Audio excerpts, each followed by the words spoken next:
Et oui les amis, ce personnage de bande dessinée existe aussi dans la réalité, puisque lui c'est moi et moi c'est lui. Dans les deux sens c'est Toto. Et à travers cette vidéo, je compte vous faire partager mon univers.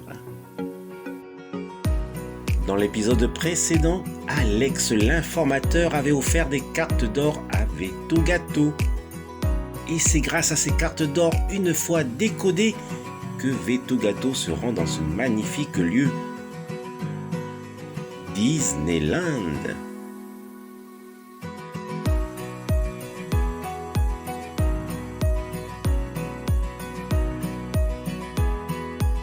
Il espère ainsi retrouver les traces du passage de Goldorak.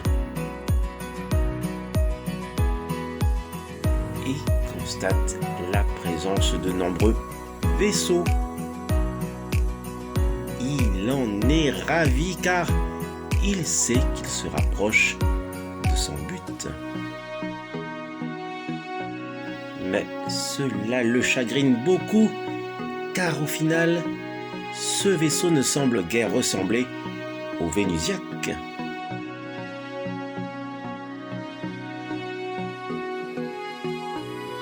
Et là, encore moins au centre de recherche du professeur Procyon.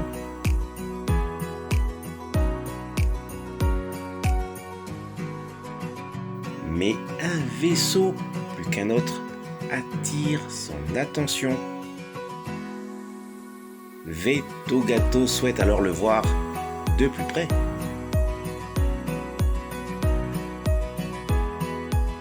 Et dans les immenses couloirs de cette base, Vetogato s'infiltre et sans se faire remarquer.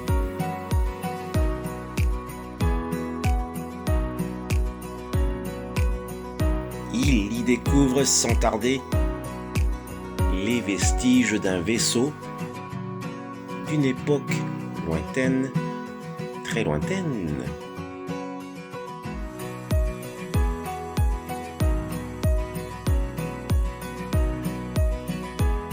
Et aux alentours, rien ne s'apparente à l'invincible robot.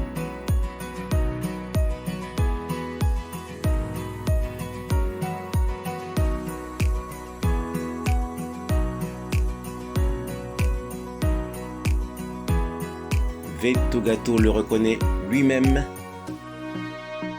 Il est perdu dans cet univers.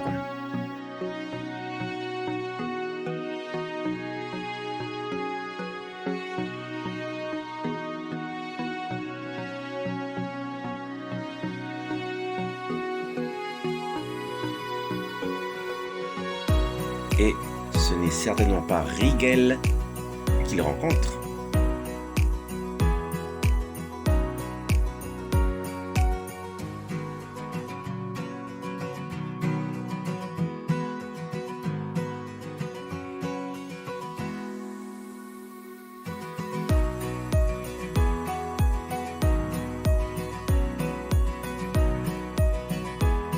Le soleil est presque à son zénith.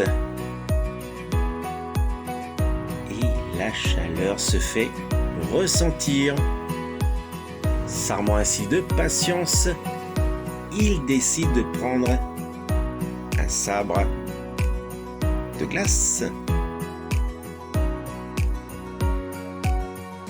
D'après l'informateur Alex, un char transportant des princesses fera un passage sur la Main Street.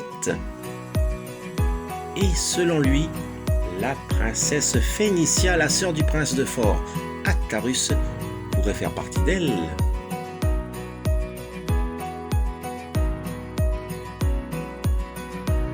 Malheureusement pour lui et heureusement pour elle, elle n'y est pas.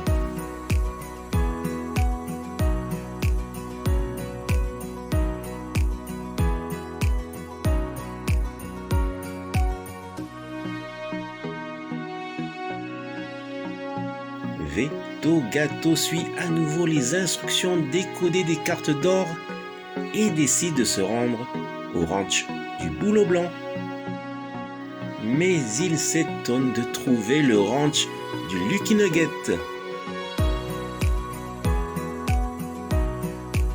On lui sert alors ici un plat renommé qu'il appréciera sans aucun doute.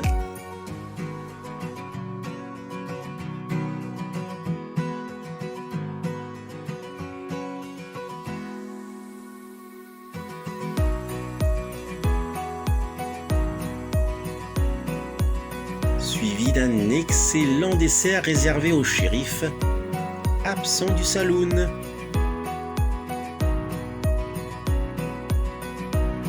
Vettogato arpente les terres de l'aventure et se dirige tout droit vers le temple du péril.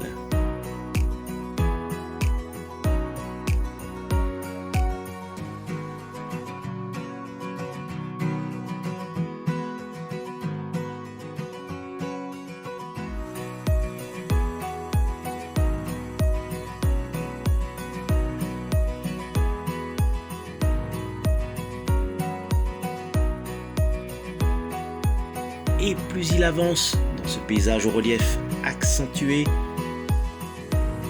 plus le doute s'installe pas à pas.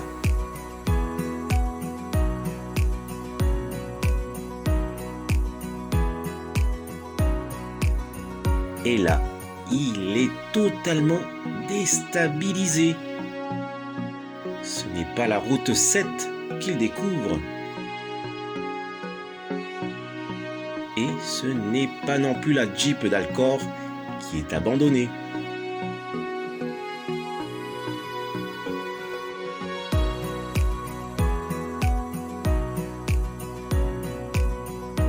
Un chargement de barils s'effectue pour ravitailler les villes avoisinantes.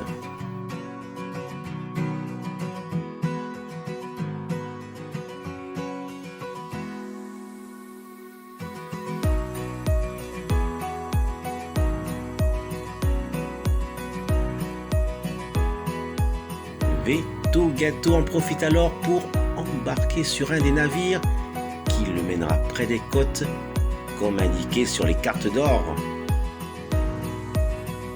Il espère trouver les chutes d'eau où il est dit qu'un géant de fer les traverse pour combattre l'armée de Vega.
Malheureusement, ce lent périple en mer ne lui apportera rien de plus, car il n'a, pour ainsi dire, toujours pas repéré le centre de recherche du professeur Procyon.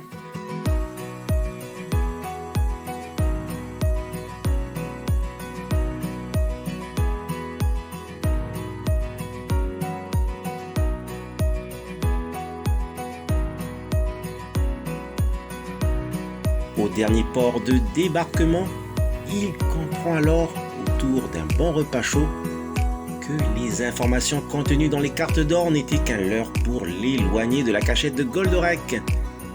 Car en fait, Alex l'informateur n'est autre que le professeur Procyon.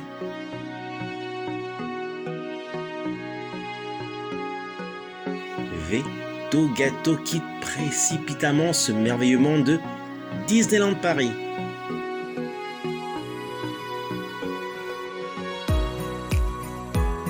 Et il apprend par ses quelques sbires fidèles au règne de Vega que le professeur Procyon donnerait un séminaire à la Maison de la Culture du Japon, au quai Branly. Vetogato a compris qu'Alex, l'informateur, n'est autre que le professeur Procyon qui lui avait offert les cartes d'or afin de l'éloigner au maximum de la cachette de Goldorak. Ne manquez pas l'épisode 6. Voilà les amis, se termine cette vidéo mission spéciale. Abonnez-vous à Vega et recevez en cadeau un bout de métal fondu de notre cher Goldorak. Maruru d'avoir visionné ma vidéo jusqu'au bout. Maruru également si vous l'aimez en mettant un pouce levé et si vous vous abonnez à ma chaîne. Surtout, prenez soin de vous et je vous dis, telle est la voie. Allez, nana!